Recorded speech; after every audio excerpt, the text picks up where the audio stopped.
kita melakukan beberapa langkah. Yang pertama, memastikan parit terisi dengan pasir supaya tidak dipindah-pindahkan.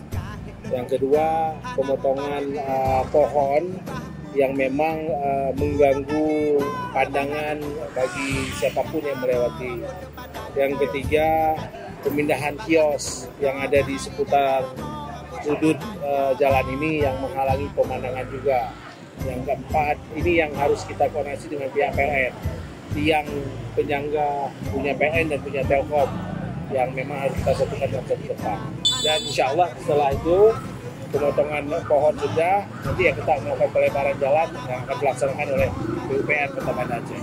Mengenai pembatas jalan di sini, Pak?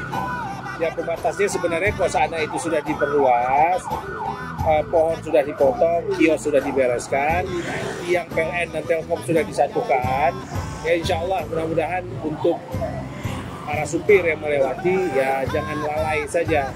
Untuk pembatas jalan saya pikir itu sudah cukup. Dan kalau memang selama ini yang menghalangi adalah pepohonan sama tiang dan kios, itu sudah kita selesaikan. Ya kita menunggu pihak PLN sama Telkom untuk memindahkan tiang yang kita maksudkan.